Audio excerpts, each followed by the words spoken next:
People rarely say what they mean, but every move they make reveals what they're trying to hide. Let that sink in.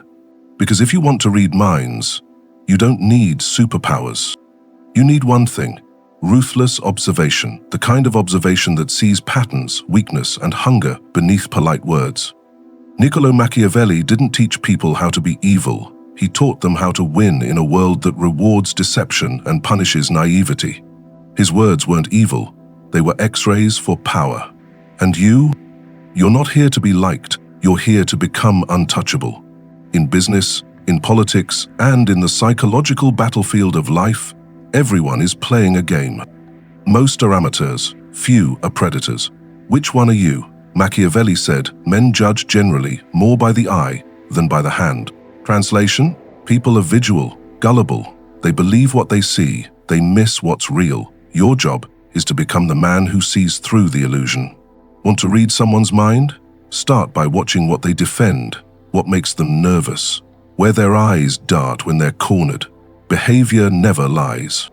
Most people are walking scripts, running programs, triggered by fear, driven by insecurity, begging to be understood, but terrified of being exposed. You want to read them? Don't listen to their words, watch their habits, who they try to impress, what they avoid. You'll see everything. Now here's the dark truth. People aren't complicated, they're predictable. That's what Machiavellianism teaches. Not magic, not manipulation, just clear, cold clarity. Want power? Learn to see what others can't. Learn to read people like a mirror, because they reflect their soul in every twitch, every fake smile, every calculated silence. Here's your first weapon. Ask questions, then shut up. Silence is a mirror. Most people fill it with their insecurities. The more they talk, the more they reveal. Let them bleed truth while you remain unreadable. You must become the unreadable one, the one who listens more than he speaks, the one who analyzes while others react, the one who moves with precision, not emotion. Every room has a power hierarchy. You either control the frame or get dominated by it. The man who can read the room rules the room. If you're ready to start mastering the cold art of mind reading, comment this below right now. I see what they hide. Say it like a creed. Own it. This is only the beginning.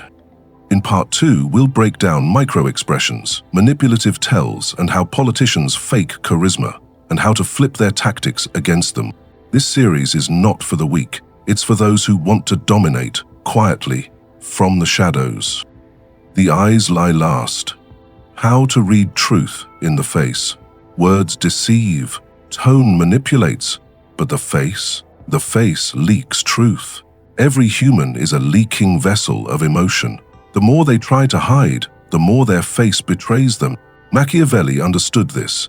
He didn't talk about smiles and frowns. He talked about intent and how to weaponize perception. Let's start with a brutal truth. People think they're clever. They lie with confidence, charm, and strategy. But the eyes, the micro muscles, the blink rate, they don't lie. They can't. Here's your advantage. Most people never train themselves to see. They're too busy feeling. Empaths get played. Observers win. Now lean in, because I'm going to teach you how to decode the face like a machine. The eyes. When someone is lying, their eyes may lock in too much. That's overcompensation, or they blink too fast, subconscious tension. But here's the key. Truth lives in congruence. If the eyes say fear and the voice says confidence, they're lying. The brows, fake surprise equals brows shoot up, but don't pull together. Real shock tightens the center. Want to know who's acting? Watch the center of the face, the mouth. Ever see someone smile, but the smile doesn't touch their eyes? That's a social mask. Real joy wrinkles the corners. Fake joy is smooth and controlled. Why? Because it's not emotion, it's calculation. Jaw tension. Clenched jaw equals suppressed emotion. Rage, fear, resentment, bottled beneath the surface. If a man laughs, but his jaw stays tight, you're dealing with a liar, or worse, a predator waiting. Machiavelli didn't use this language, but he mastered this skill. He wrote, "Everyone sees what you appear to be. Few experience what you really are." That's the game. To see the real while others fall for the performance. Want to read minds? Then stop romanticizing people. See them for what they are: survival-driven, status-hungry, approval-seeking animals in suits. And when you train your eye to pick up inconsistencies between verbal and nonverbal cues, you will become untouchable. Because people telegraph their next move, and they don't even know it. You're the one who sees the pattern before the pieces land. Most people chase approval. They want to be liked. They want to believe the best in others. But Machiavellian psychology teaches you this: assume self-interest, assume deception, validate everything. You'll never be caught off guard again. I see beyond the mask, type it below, speak it like law, because that's what you're becoming, a master of perception. Dark empathy, how manipulators weaponize emotion, and how to turn it against them. The most dangerous person isn't the one who lacks empathy, it's the one who understands emotion but feels nothing. That's dark empathy. And if you don't understand it, you're already vulnerable. Let's cut the fluff. Empathy isn't always a virtue. In the hands of the weak, it creates connection. In the hands of a predator, it becomes a weapon. Machiavelli understood this centuries ago. He warned rulers not to be loved, but to appear to be loved, to give the illusion of care, to mirror the desires of the people, while pursuing your own ruthless agenda behind the curtain. That, right there, that's dark empathy. So what is it? Dark empathy is the ability to read your emotions, understand your pain, identify your needs, and then use it all to control you. It's charm without care, it's compassion without conscience, it's the smile of the snake. And here's what most people don't realize. The most manipulative people you'll ever meet are deeply emotionally intelligent, but they use that insight to engineer your behavior, not elevate it. In business, they mirror your ambition, they flatter your drive, they act like allies until they outmaneuver you and walk away with everything. In politics, they say exactly what you want to hear. They play victim when convenient, they cry on camera, then sell you out behind closed doors. And in personal life, they study your pain points, they replay your childhood trauma, they learn where your walls crack and pretend to protect you while slowly controlling you. Let me make this brutal and clear. Dark empaths are masters of reading minds, but they use it to own yours. Here's how to protect yourself. 1. Recognize flattery as a red flag. Flattery is the bait. Genuine people offer truth, not sugar. When someone is constantly affirming you, watch their motives. Ask, what do they want me to feel, and why? 2. Detach emotionally, observe coldly. You must separate what you feel from what they say. Don't trust the words, trust the pattern. If their praise always leads to favors, obligations, guilt, you're being handled. 3. Test their reactions. Say no, set a boundary. If they explode, ghost, guilt trip, or shift blame, congratulations, you just exposed a manipulator. 4. Learn to mimic their technique. Yes, you heard me. To defeat the manipulator, you must sometimes mirror them. Use your own dark empathy. Mirror them. Make them feel seen, understood, and emotionally naked. Then walk away untouched. Will crumble under the mirror of their own tactics. Machiavelli said, "It is necessary to be a fox to recognize traps, and a lion to frighten wolves." Dark empathy makes you the fox. Stoic strength makes you the lion. Together, you become a force no one wants to cross. That's exactly what you're learning to do. Dissect power, control emotion, and weaponize awareness. Never again will you fall for crocodile tears. Never again will you mistake manipulation for connection. You are becoming dangerous because you now understand the emotional playbook that others abuse. Ask open-ended questions. Extract the truth without ever raising a blade. Powerful men don't interrogate. They invite people to destroy themselves by talking too much. This is the dark elegance of open-ended questioning. It's how elite negotiators, spies, and Machiavellian tacticians pull secrets out of people without them ever realizing it. Most people think control is about speaking. But real control is about listening so precisely, so tactically, that the other person exposes everything you need to know. Here's what you need to understand. People are dying to talk, dying to feel understood, dying to be seen, and they'll spill their entire playbook if you just give them the space to do it. That's where open-ended questions come in. They're not designed to gather information, they're designed to break through defenses. Ask someone, what's your vision for this project? They'll tell you their ambitions, their insecurities, their hidden desires. Ask, what do you think could go wrong? They'll reveal their fears, blind spots, and all the areas they secretly dread failure. Ask, what would success look like to you? They'll expose their values, their priorities, and the metrics they care about most. Metrics you can later reshape, distort, or control. This is not casual conversation. This is surgical extraction of psychological data. When you use open-ended questions, you give the illusion of care, while you're actually mapping the battlefield inside their mind. You identify the walls, the cracks, the treasure. And if you're really watching closely, if you're listening not just to their words, but to the hesitations, the eye shifts, the tone fluctuations, you'll see the real story. The one they didn't mean to tell. Here's why this works so ruthlessly. Open-ended questions bypass ego. Closed questions make people feel cornered. Open ones make them feel empowered, and that's when they lower their guard. It's psychological aikido. Let them talk, let them breathe, let them feel seen. Because once someone feels seen, they start to show you everything. It's not the answer you need, it's what's beneath the answer. Example, let's say someone responds to your question, I think the team just needs more alignment. Sounds harmless, right? But if you're sharp, you'll hear the unspoken resentment. Maybe they feel unheard, maybe they doubt the leadership, maybe they want control. All of that exposed from one question, and you said almost nothing. That's the brilliance. You don't dominate, you don't confront, you let them hand you their strategy on a silver platter. You become a mirror that reveals the reflection they're too careless to see. And here's the masterstroke. Once you have their answers, you can predict their moves. Their fears tell you what pressure points to exploit.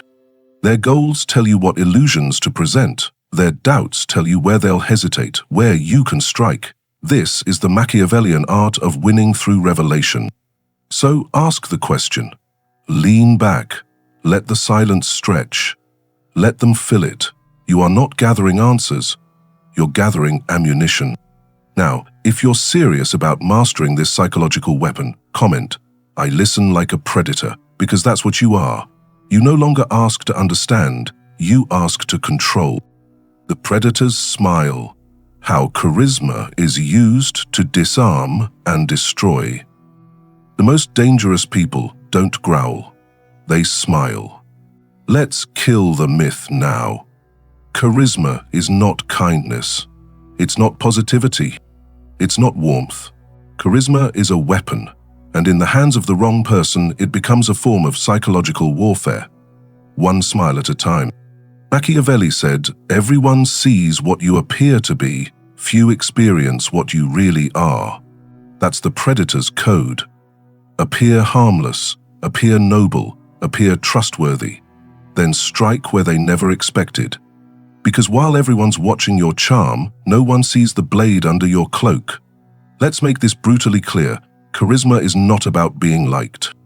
It's about being impossible to resist. It's the art of lowering defenses before you dominate. The predator's smile is a tool. And here's how it works. 1. It creates instant trust.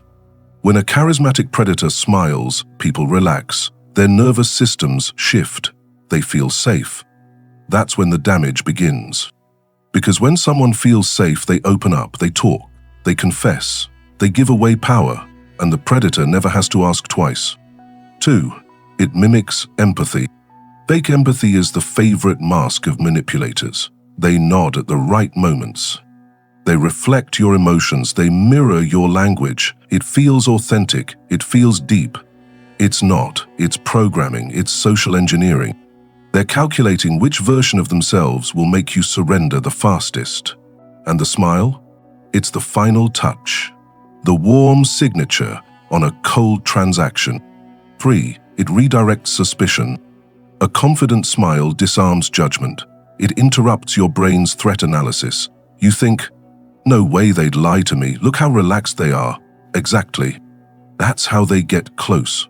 That's how they hide lies in laughter. That's how they destroy from the inside. Because no one expects the smiling face to be the assassin. 4. It makes you want to please them. Here's where it gets dark. True predators don't chase approval. They make you want to impress them. Their charisma flips the frame. You find yourself trying to earn their favor, trying to stay in their good graces, without knowing why. That's power, because the moment you're chasing someone's approval, you're no longer in control. And they know it. Now listen carefully.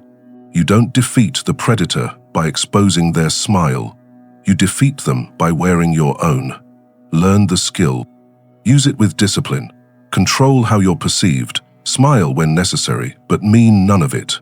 Your smile is not approval, it's camouflage. Be the man who can smile and mean nothing by it. Smile in negotiation. Smile when threatened. Smile while watching your enemy make his last mistake. Because when you smile without emotion, you become untouchable, unreadable, and infinitely more dangerous. That's the Machiavellian code. If you're claiming this weapon, tell yourself, "My smile is a blade." Let them talk, let them trust. Let them think you're soft, because softness is the perfect cover for steel. Tracking behavioral patterns to predict and control people. A man's future is hidden in his patterns, his mind, in his momentum. Forget what they say. Forget what they post. Forget what they swear they'll never do again. If you want to know who someone is, don't ask. Watch. This is where most people fail. They take words at face value. They listen to apologies, to dreams, to promises. But you're not here to believe. You're here to track, record, analyze, because patterns don't lie. Patterns are prophecy. Machiavelli understood this in politics, war, and court strategy. He never asked, "What will this man do?" He asked, "What has this man done when no one was watching?" People are predictable machines. We all run loops. We all repeat ourselves under pressure, in comfort, in crisis. Track those loops, and you'll read their mind before they even speak. Let's break this down into power. 1. Study the record, not the rhetoric. In politics, look at their voting record, not their campaign speeches. If a man voted for war 5 times, don't be fooled when he promises peace. If a politician praises equality but funds private deals with lobbyists, you've already seen the real agenda. Words are theater. History is truth. 2. Follow their business moves, not their brand. In business, people lie with branding, but deals don't lie. Study their mergers. Study their acquisitions. Did they cut partners loose during downturns? Did they abandon projects when profit dipped? Did they align with high-risk trends for quick gain? Every move is a breadcrumb. Collect them long enough, and you'll have their blueprint. 3. Watch for shifts in strategy. Consistency is one pattern. Sudden change is another. When someone abruptly changes direction, new alliances, different tone, uncharacteristic behavior, you're watching a silent pivot. Why? Because something changed behind the scenes. Pressure, fear, manipulation, or a deeper agenda being activated. Track the deviation. It's often more revealing than the consistency. 4. Pattern equals prediction equals power. Let's keep it real.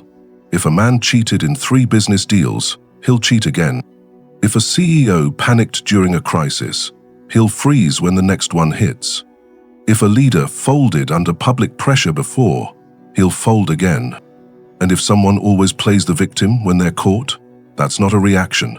That's a pattern. And patterns don't break, they repeat until strategically punished.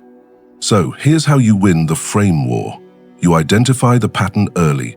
Then you control the frame before they even act. You already know how they'll respond under pressure.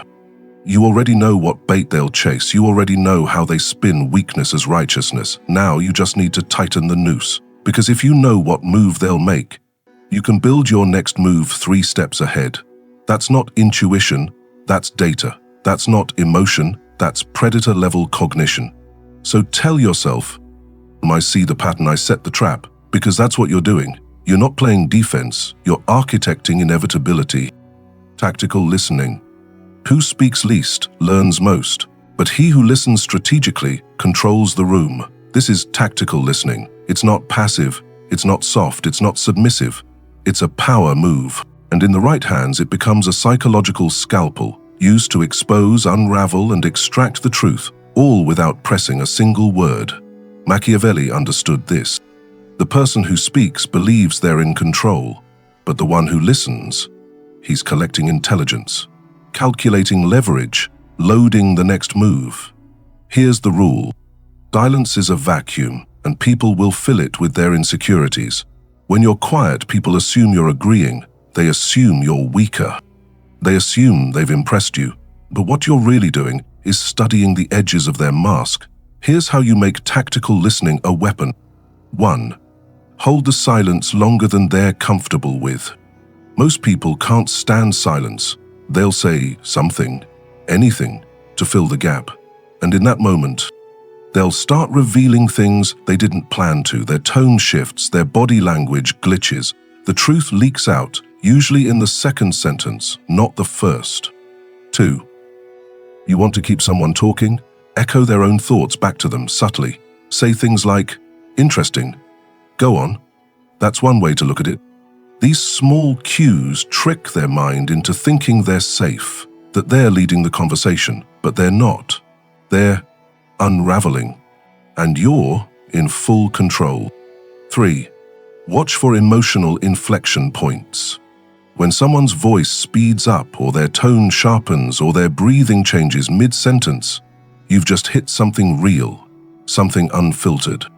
That's the moment you lean in, not to speak, but to observe deeper, because what they just revealed, that's where their power hides, or where it bleeds. 4. Let them contradict themselves. Here's the beauty of silence. When someone talks too long, they eventually expose their lies. They contradict earlier statements. They over-explain. They project guilt. You're not accusing. You're not correcting. You're just watching them collapse under their own performance. Understand this. You don't need to ask invasive questions. You don't need to be aggressive. You just need to listen like a hunter. Because people are begging to be seen. They're desperate to be understood. And when you give them that space, they'll give you everything. Secrets, motives, weaknesses, gift wrapped in their own words. And you never gave them anything in return. That's power. If you're turning silence into strategy, tell yourself, I listen with intent. I strike with precision. Emotional blackmail. Recognize it, kill it, replace it with control. They won't pull a knife, they'll pull guilt. And if you're not sharp, you'll hand over your power and thank them for it. This is emotional blackmail, one of the most subtle and most effective tools of psychological control. It doesn't shout, it whispers.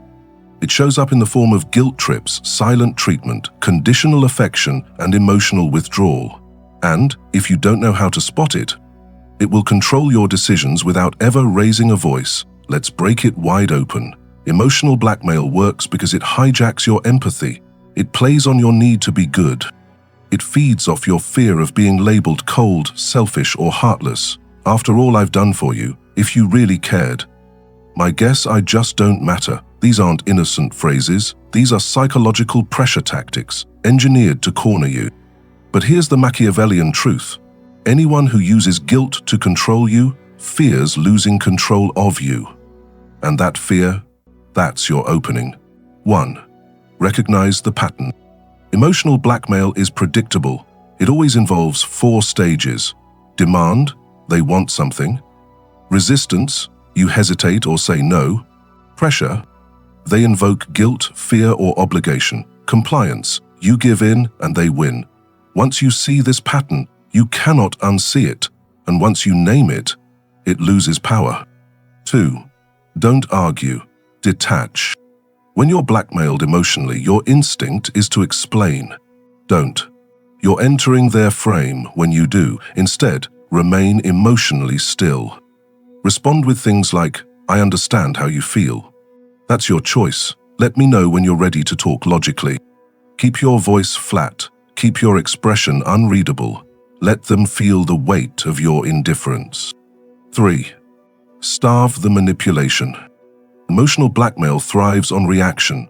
Remove your reaction and the tactic dies. If they guilt you and you stay still, no apology, no justification, they panic. Why? Because you just became immune to their favorite weapon. That's when you gain the frame. 4. Replace guilt with boundaries. You don't need to defend yourself, you just need to draw a line and never cross it again. Say, if you continue trying to guilt me, I'll end the conversation. Say it once. Calm. Cold. Without drama. Then follow through. You're not punishing them, you're training them.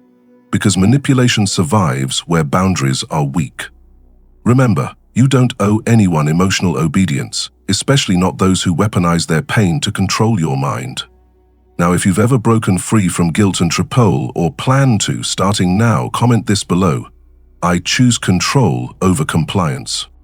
And remember, this was never about fame, never about followers. It's about influence without exposure. You don't lead crowds, you orchestrate the room from the back. This is psychic darkness, where the unseen mind becomes the dominant force. You are no longer reacting, you are designing.